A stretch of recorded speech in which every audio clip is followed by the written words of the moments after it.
Welcome to the Lifestyles Unlimited Real Estate Investor Radio Show, a real estate investment program. Listen and learn how to use real estate to build wealth and passive income streams for you and your family. We bring you experts every day to discuss and answer your questions on everything from single-family homes all the way up to 600-plus unit apartment complexes. And now, the Lifestyles Unlimited Real Estate Investor Radio Show. Hello and welcome to the show. This is Andy Webb with Lifestyles Unlimited. And as always, we're working on your financial freedom. You know, guys out there, we get a bad rap. We're really bad at recognizing or remembering anniversaries, the wedding anniversary, birthdays, Mother's Day. It happens, unfortunately. And I almost missed a very important anniversary for our family. 9 years ago today, we closed on our first single-family rental house. Now, today's a Sunday. This was not a Sunday back then, but that was exactly 9 years ago today. In fact, my wife closed on that. That was our first deal, and we did that in her name. I'll tell you a little bit about that. And we actually won an award at Lifestyles Unlimited here in the Dallas-Fort Worth market, where I am, for most equity captured in a single-family deal that year. We doubled our money in just a couple of months through the process of buying a house that needed some work, fixing it up, and getting it rented. Wonderful, wonderful deal. And boy, that one single family deal supercharged our investing. That opened the floodgates for us. And I'll tell you a little bit, we were hesitating. We were having some difficulty getting going. I want to tell you a little bit about that house. And then I want to take a look today at the single family deal in general, right? Let's call it the anatomy of the single family deal. And I love single family houses. We've shifted now. We're getting into multifamily, but we still go out and we look at single family houses. I looked at a deal, in fact, on Friday. I'll tell you a little bit about that as well during the course of the show. But the single family rental space, boy, it is a great place to be. Great place to be. Rent it's just been climbing strongly. There's huge demand in the single family rental space right now out there in the broader market. I don't care where you sit. I'm in Dallas-Fort Worth. We're seeing that here as we've done a couple of turns over the course of the year so far. Down in San Antonio, Houston, over in Phoenix, Arizona, where we have offices across the nation. It's huge. In fact, you can check out a couple of shows I did in July. If you go out to lifestylesunlimited.com, click on the radio button, go to our past shows. Those are archived there. Did a show number 1 on rent growth in the market in general, both for single family and apartments, as well as took a look at the demand for single family rental properties, both from the perspective of the renter as well as from the perspective of you and me, the investor in that asset class. Great place to be, and I'm super excited about that. But it was a rough start. It was a little bit slow. I'll tell you, we joined Lifestyles Unlimited as members in March of 2012. Well, 9 years ago when we closed on this house, it was August of 2012. It took us a good 5.5 months to kind of shake out all of the fear that we were harboring. We'd heard the radio program for a long time, just like you are now. Thought about it, talked about it, finally went to one of the free workshops, said, this is definitely what we want to do. This is what we want to go into. This is the track for us. Pulled the trigger, became members, went to the 2-day seminar, just fire hose, drinking out of a fire hose, learning about single family and multifamily. Said, we're doing that single family path. We want to build that cash flow fast. Because at the time my wife was working, hated her job, terrible place. We needed to build that cash flow to replace her income as quickly as we could and get her out of that environment, which we did in just about 3 years. But it still took us some time once we became members to overcome some of the fears that we had built, having no experience in the past, having not known anybody that had done this before, invested in single family. We just harbored some concerns. We're both type B personalities. I guess that's important to the conversation. Type Bs tend to think a little bit too much. We understand the numbers. We'll dig into those numbers. But as compared to type As, we just don't ever quite pull the trigger. So we worked our way through that education over that period of 5 months, walked a ton of properties, skipped out on a lot of great investments. I still drive by those houses just in my daily business and say, wow, I was in that house. Why didn't I pull the trigger? But we just couldn't pull the trigger. But over time, that increased education, that increased knowledge, we would go to vendor events, talk with the vendors. And when I say vendors, I'm talking, for example, about contractors, the general contractors that we now use to do the work for us. We don't do the work. We hire that out. The foundation experts here in North Texas, if you're anywhere in Texas, we have commonly foundation issues with houses. Well, those guys allayed our fears as they explained to us what's going on, how we fix the problem. So that increased education really helped put all of those fears to sleep. And we finally did it. August 15th, way back then, 9 years ago. And again, like I said, that one single-family house supercharged our progression. We'll look a little bit at that deal just so you know what that looked like. And then we're going to talk through, like I said, the anatomy of the single-family deal at an upper level. Now, if you want to get into more detail, boy, I was looking at the website for our Wealth and Passive Income Expo because that is coming up just a few weeks away here in the Dallas-Fort Worth Metroplex. In fact, that's going to be at the Irving Convention Center at Las Colinas Friday, September 3rd, Saturday, September 4th. That is Labor Day weekend. But Friday, if you're interested in single family, this is why I bring this up.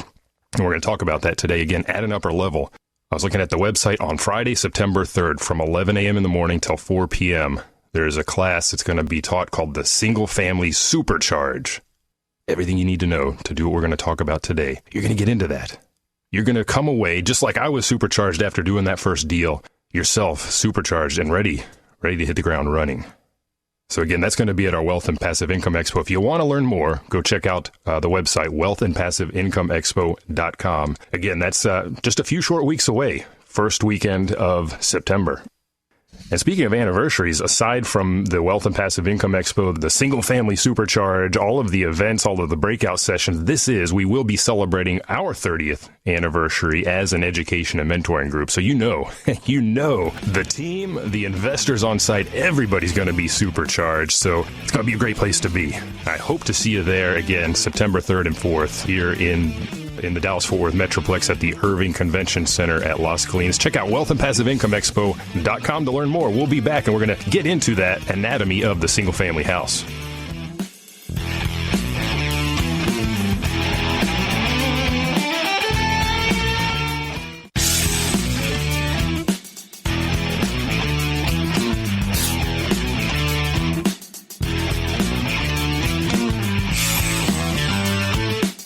Welcome back to the Lifestyles Unlimited Real Estate Investor Radio Show. It's time to turn up the volume and fine-tune your passive income plan so you can create the lifestyle you've always wanted. Welcome back to the show. I'm your host, Andy Webb, and today on the Lifestyles Unlimited Real Estate Investor Radio Show, we're going to take a look at the anatomy of the single-family deal. And I'm excited. It didn't dawn on me till just a couple days ago that we hit a big anniversary exactly today, 9 years ago. We closed on our very first single-family rental house. After months of dragging our feet and looking at house after house after house after house and failing to pull the trigger, we finally got to that point where we overcame our fear and did it. And that just released the floodgates. Less than a month later, we contracted on house number 2. It really supercharged us. And as I mentioned in the first segment, if you want to do single family investing, this is a great program to listen to. Go to our website, lifestylesunlimited.com, click on the radio tab to catch our past shows. But more importantly, I want to see you get out to the Wealth and Passive Income Expo. There's a 5-hour course that'll be offered on Friday, September 3rd called Single Family Supercharge. If you want to start investing in single family, that is the place to be. Again, check us out at wealthandpassiveincomeexpo.com to learn more. If you do want to register, use my name, Andy, A-N-D-Y, all caps, and that'll give you $97 off any package. In fact, that gets you in the door for free, essentially. So good place to be. Now, thinking back 9 years ago, like I said, it took us a while to drag our feet. We finally pulled the trigger. What did that house look like? What was that first deal? Well, I'm in Dallas-Fort Worth. It was here in our market. Actually not too far from, about 12 miles from my house. Do you have to invest that close to yourself? I get that question quite often. No, not at all. In fact, we have investors outside of Texas that are investing right here in Texas, or in Texas investing in other markets. And live where you want and invest where you want. Where the numbers makes sense, where you have the infrastructure to support you. We'll talk a little bit about that infrastructure, in fact, as we work through the show, because you're going to want to build a team. You're going to want to have a team around you that supports you in everything you do. And you'll learn as you go through that single-family class, in fact, that there are quite a few people that support you as an investor in single-family houses. You shouldn't be a lone wolf. You don't want to be out there doing it by yourself. It gets very lonely, number one. But you're just not an expert in all the fields that go into this. It's a very simple process, ultimately. It does have some moving parts, and it's very repeatable, which is why after we got that first one, second one came fast third, and wash, rinse, and repeat. It goes so fast. But you do need to build that team. And by the way, the expo is a great place to go as well, because we'll have our expert hall where those vendors, those lenders, those contractors, the foundation guys, everybody you need to build that team will be present and on hand. You can ask questions about their business, about investing in general, about, hey, I'm looking at a house, foundation, etc. Great place to be to if you have those fears, like I mentioned in the earlier segment. Getting that education, getting that knowledge directly from the source really helps to put you at ease. So that house was here in the DFW metro, like I said, very close to us. Is a bread and butter house, what we like to find. 3-bedroom, 2-bath, 2-car garage. It had a huge living and dining area combined, plus a bonus, sunroom off the living area and a breakfast nook. And it's a good house, good looking. Actually, our largest house we've bought is a little over 1,900 square feet. We shoot for somewhere between 1,000 and 2,000. I don't like to go too big. I don't like to go too small. This is an 80s build, so a little bit newer. Single-story house, brick veneer, and in fact, a massive brick chimney in the middle of that living area, which was part of the problems with the house that we had to address. I'll get to that. It sits on a corner lot, and how did it look? Rough. In fact, I didn't even see that. I was out of town having fun, skydiving. That's my hobby. This was 4th of July weekend, and my wife calls me and she says, "Hey, I'm at this house." She kind of runs through what she sees. There's a contractor with her. There's a realtor with her. This is what the numbers is what it's going to look like. Should I do it? After 5 months of dragging our feet, just do it. I think my being out of the picture as the stronger type B of the two of us, that helped us get going. So how did it look? Rough? Not too rough. 80s build, so a lot of the internal mechanisms are newer. PVC plumbing, for example. Now the flooring was pulled up in most of the rooms. I got out to the house, a few days later when I was back in town. Kitchen, massively outdated. It was from the 80s. Again, we closed on this in 2012. Had a very rickety, dangerous-looking patio in the backyard, dead tree leaning over the house, and the foundation, oh my, the foundation, thinking back to that massive brick chimney, foundation was out of whack. We had to put somewhere between 32, 35 piers under the house to support it, to lift it. Mostly perimeter piers, but several in the interior around that giant chimney. It was just pulling the house down. So if you walk a house that has a big brick chimney, pay attention. It's probably sinking. In fact, I went out to a house on Friday with my 4-year-old, and we walked the house, and the chimney, brick, very, very large, was in fact pulling away from the house. You could see that when you looked up at the roof line, because the caulk that normally would be seated right up against the trim of the house was several inches away. Chimney sinking. So watch out for those. Now again, this was a newer build, so once we went through and did that foundation lift, everything's level. Everything's great. Checked the plumbing, did a hydrostatic test, because sometimes when you lift, what happens, those pipes can separate. Not a big deal, you fix that, but no separation. Very easy peasy. After that, it was just cosmetics. And it rented very, very quickly. And in fact, the first family wound up staying there for over 5 years until they got a job transfer. They loved the house. They loved their owners. We did a great job in operating the house. We'll get to that a little bit as well. But how do we find the deal? You heard me say already, we walked I don't know how many houses, afraid to pull the trigger, nervous, overthinking, overanalyzing. Well, like I mentioned, I was out of the picture, out of town. I think that helped. And my wife was one of the realty team at Lifestyles Unlimited reached out to her, said, "Hey, I think this is the deal for you. Let's go take a look." He took her up. They met at the house. And like I said, a general contractor was there as well. And having those two experts alongside her as she walked through that house, rather than me saying, "What about this? What about that? Oh my," helped put her at ease. Like I said, she called me and we said, "Let's do it." So finding this particular deal, our source was the realty team at Lifestyles Unlimited. What other sources might you use? Finding the deal, that's the trick right now. Getting that deal under contract. Well, talk with as many realtors as you can. Build as much of a team of realtors around you as you can. Know that not all realtors are created equal. Not all will understand the single-family deal that we're trying to put together. They're going to present you with what they think is a smoking deal, and, well, it probably isn't. You may have to educate them. You may have to tell them what you were looking for in terms of returns. In fact, you'll need to know that in order to communicate that to them. But you may source something from realtors. You may source deals from wholesalers. Wholesalers go out and they're mass marketing. You've probably seen these flyers. I want to buy your house. Gotten these calls. I want to buy your house. Gotten the text. I want to buy your house. I get these every day. Those are wholesalers. They're going to get the deal under contract, but they are not going to close on it. They're going to sell that contract to you. Perfectly fine. I'd say half the deals we've done came through wholesalers. Other investors, and this is very important as well, and this is another reason to get out to the Wealth and Passive Income Expo this year, is to network. We've gotten some smoking deals from other investors that were just tied up. Couldn't do the deal. Hey, Andy, here's a house over in this city.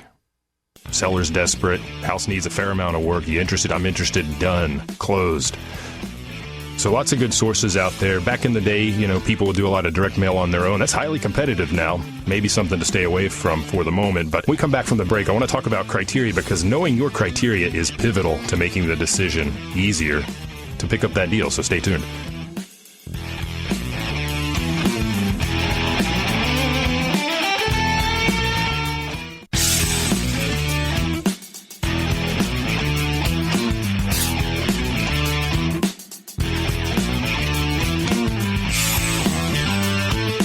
We're back with the Lifestyles Unlimited Real Estate Investor Radio Show. We're here to answer your questions and help you become financially free. Welcome back to the show. This is Andy Webb, and we're going to talk now about the anatomy of the single-family deal.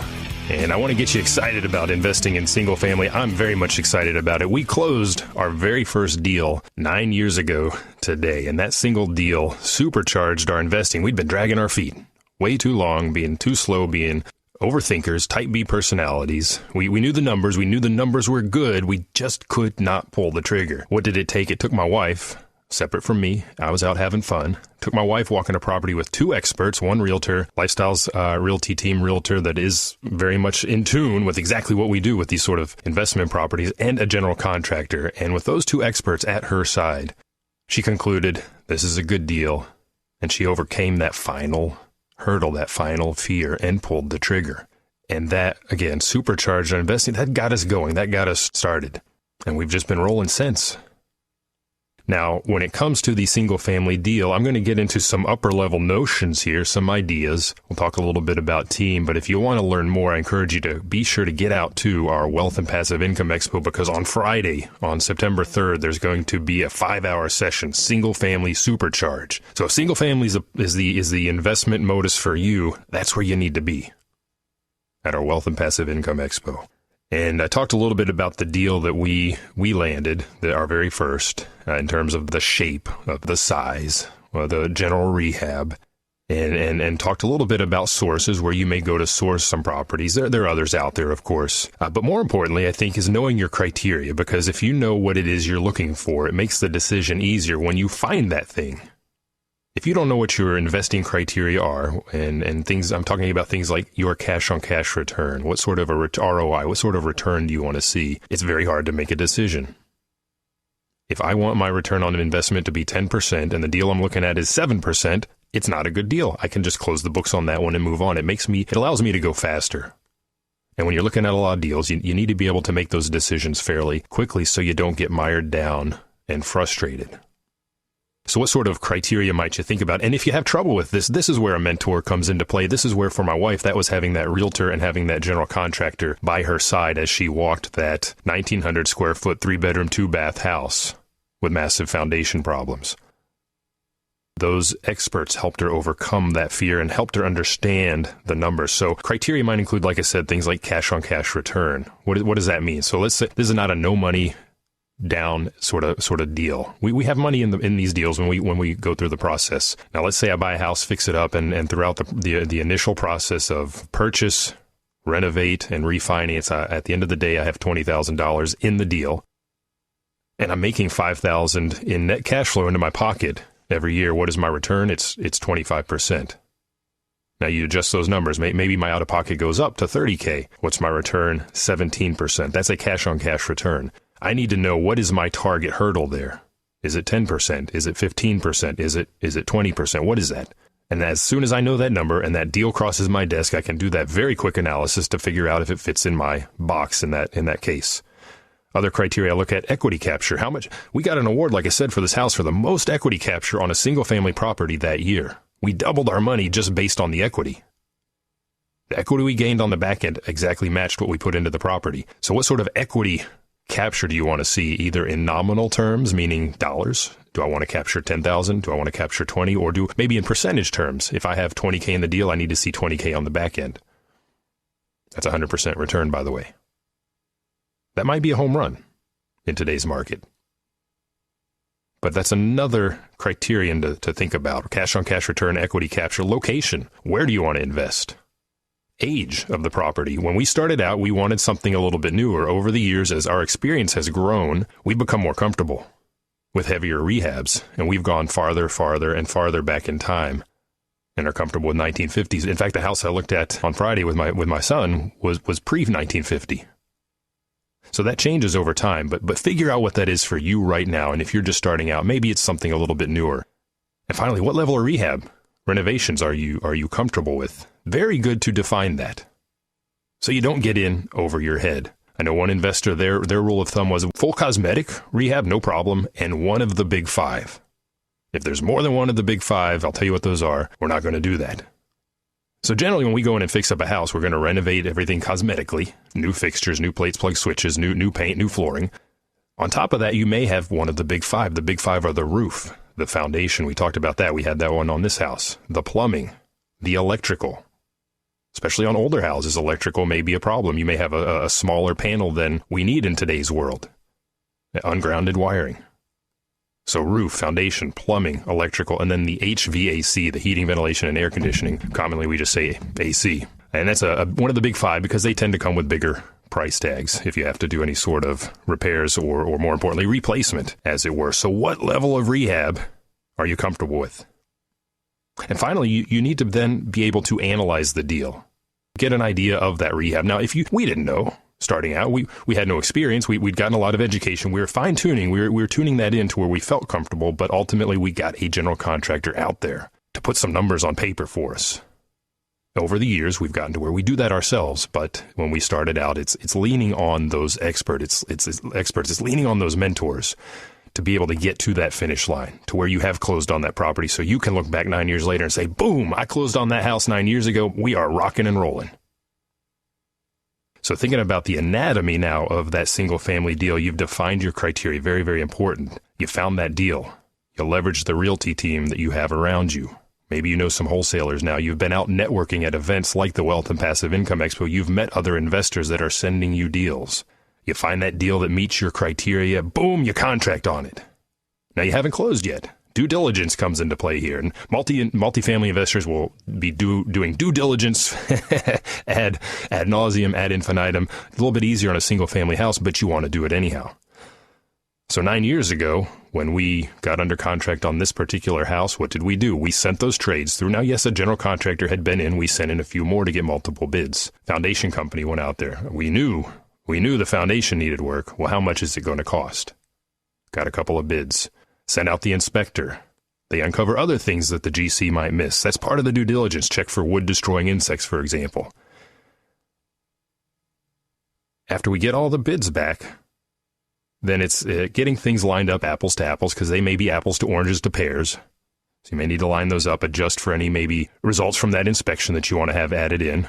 Adding better ventilation to the roof, for example, is one of the things I love to do. It keeps your roof living longer. Then rerun those numbers and make sure they still meet your targets, that criteria that we just talked about.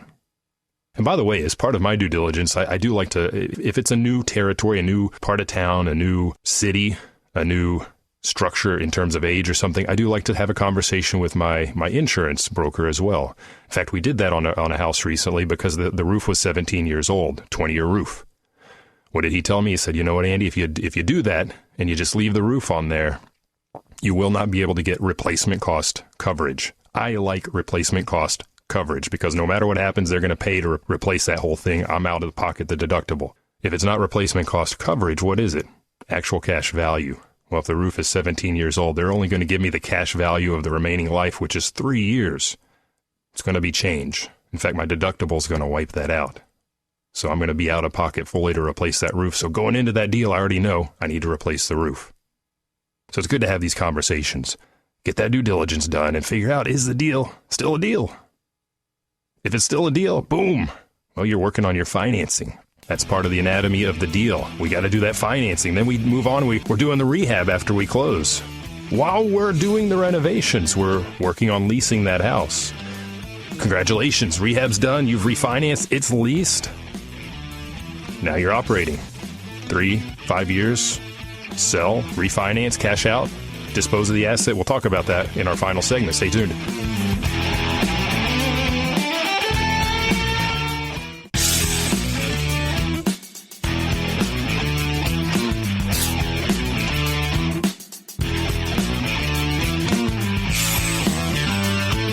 Welcome back to the Lifestyles Unlimited Real Estate Investor Radio Show.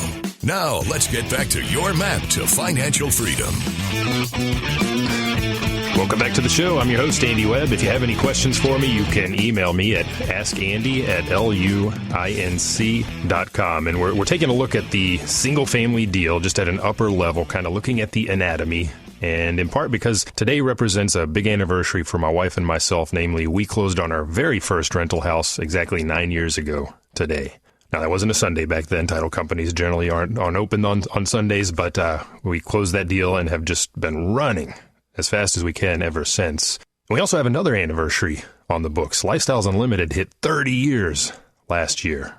Lifestyles Unlimited is an education and mentoring group, and they're the ones that really got us over those hurdles, got us that education we needed to get past those fears that we had, to finally, after 5 months of walking vacant houses, dirty houses, stinky houses, to close the deal. Those experts were by our side, those mentors, the realty team, the vendor team, the general contractor, the foundation company. They got us over that hurdle finally. And like I said, that just supercharged us. If you're looking at single family investing, great place to be. And again, we talked in past shows about the way the rent growth we're seeing and the market demand. It is huge. It is a good space to be in right now. But what does that deal look like? We talked about finding the deal, setting your criteria so you know what you're looking for. If you don't know what you're looking for, that is exactly when you need to engage a mentor to help you determine that and to set realistic expectations. Maybe to stretch. We want to give you some stretch goals, but we do need to be in tune with what's happening in the market. And that has changed a lot since I began 9 years ago, in fact. So getting together with a mentor to set that criteria is extremely important. And then you find that deal and you get under contract, you do your due diligence. And at the same time, now you're confident you're going to close. We're going to close on this deal, our first deal, our second, third, fourth, fifth, 10th, 20th. Well, you got to start getting your monies together, get that financing lined up. Now, ideally, not ideally, 100%, you should have done certain steps prior to getting that deal under contract. Namely, you should have gotten pre-qualified both with a hard money lender as well as a conventional lender. So what's the difference there? Hard money are the guys that are going to help us get into that deal from the outset. It's a bridge loan, a construction loan, essentially, because what are we looking for? We're looking for deals that are distressed, that are sold at a discount because they or the sellers are distressed. That's how we got our equity capture on that very first deal. The seller was distressed. The asset was very much distressed and was sold at a massive discount. But because of that distressed nature, either the seller has to close extremely fast, which does not match well with conventional lending. We've closed deals in 3 days after seeing them. With hard money, they can go very fast. We use that hard money due to that speed of close. Or maybe the asset itself is distressed beyond the point where a conventional lender will lend on that with the foundation repair that was needed on our first house 9 years ago. That would never have gone conventional. So we had to use hard money, and that's okay. A lot of people balk. They have the fears because the higher interest, but you're in that loan for such a short period of time. You're not messing around. You've gotten your education through a group like Lifestyles Unlimited. You know what you need to do. You're working with a great team of vendors that also understand the model and know we got to get in, we got to get out fast. And we go into greater detail around how to speed up that process, of course, as part of that training. But we get in, we get out very fast, get the rehab done, and then we do that conventional, that refinance into that conventional loan. I'm talking about the 30-year cheap money from Fannie Mae, from Freddie Mac. sub 3% at times now. The rates are insanely low. But that's the general model. We're finding those distressed assets. Because they're distressed, we're going to close with hard money. Higher interest rate for sure. We're going to do the renovations, then we're going to refinance into conventional on the back end. So we even have two closes. Close the hard money loan, close the conventional loan. Despite that fact, every deal I've done with hard money because the numbers check out far better in my favor to close with hard money and then refinance later. Because we're pushing up the value on those assets. So let's talk about rehab, because that's what we're doing. We're going in and we're adding value by way of the rehab. That's part of the anatomy of that single family deal as we're following the model at Lifestyles Unlimited. You know, we talked about what we had to do on our first investment 9 years ago. It was largely cosmetic. And then, of course, that massive foundation lift. And I'll tell you, most other investments that we've done are along those lines. Sometimes we add a couple more of the big five into that. And from what I've seen on case studies recently over the past year and a half or so, it's similar. And in fact, by the way, if you want to see the case study that we do, and this is where a couple of single-family investors will present their deals, the numbers and everything involved there, follow us on Facebook. Follow the Lifestyles Unlimited page on Facebook or on YouTube. We have a YouTube channel, and you can watch the case studies live when those are presented there.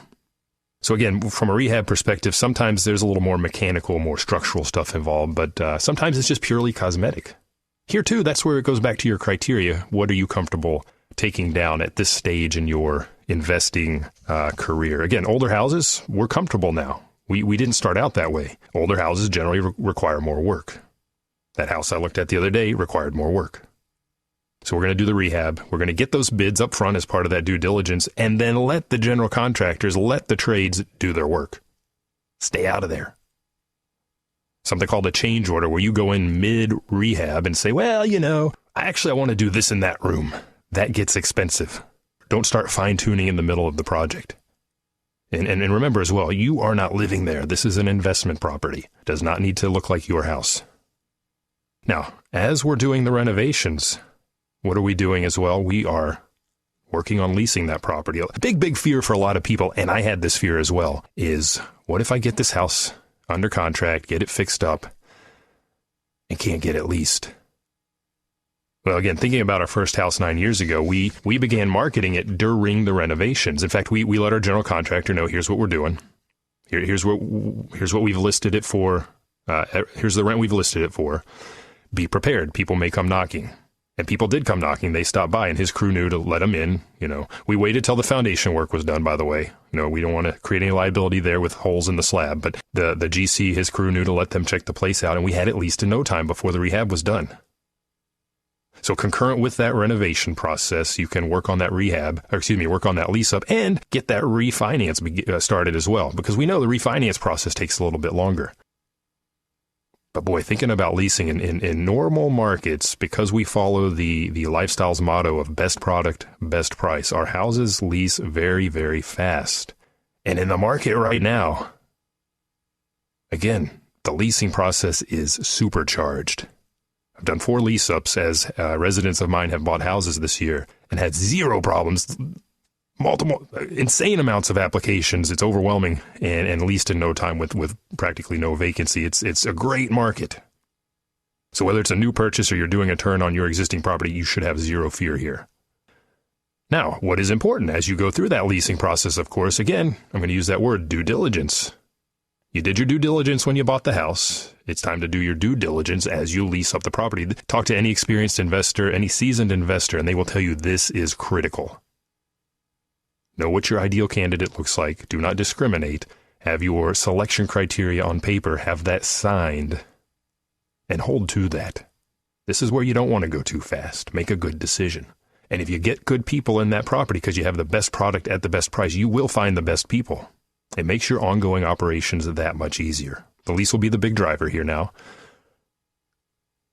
And you'll often hear that pithy phrase, tenants, taxes, and toilets. Well, tenants, we take care of that variable with proper screening, due diligence, or use a leasing agent or a property management company if you need to. Taxes, we protest. In fact, property taxes, I just protested one more property last week in Dallas County, informally, over the phone with the adjuster, with the appraiser, got it lowered, saved several $100s on yet another property. The process continues. tenants' taxes, and finally, toilets is the big thing that people are concerned about, and that's the notion, my tenant's going to call me in the middle of the night because the toilet's clogged.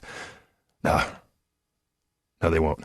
You've gone in and you've rehabbed this house, made it bulletproof. That toilet's not going to clog, and if it does, in your lease it says all repair requests must be in writing unless it's an emergency. This is not an emergency.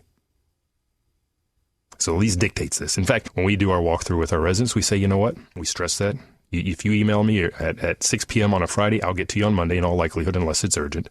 Send me pictures so that I can better digest what you're trying to explain to me, and I can then share those with my contractor. That requires email, and we'll go from there. A lot of automation you can build around your operations, electronic rent payment. Residents really appreciate that. In fact, a lot of the services out there allow auto pay. Hey, encourage that recurring auto draft. And a lot of the services out there also offer credit reporting. What a great way to get your residents to pay on time, because they now understand that if my rent payments are being reflected on my credit report, and I want to improve my credit report because I want to buy a house, I'm going to pay my rent on time. Operations get very, very easily. And finally, you get to disposition. You sell, do that 1031 exchange, and reinvest, not in one, but in 2, 3, maybe 4 properties, and your cash flow booms. It becomes supercharged. And I hope you're supercharged. Look, I enjoy you listening today. You've been listening to the Lifestyles Unlimited Real Estate Investor Radio Show. Check out wealthandpassiveincomeexpo.com. If you want to become a single-family investor, get out to that event on Friday the 3rd from 11 to 4. We have our single-family supercharge. Again, wealthandpassiveincomeexpo.com. Use my name, Andy, all caps, A-N-D-Y, for a discount. Again, thank you for listening. And remember, it's not the money, it's the lifestyle. You have a good day.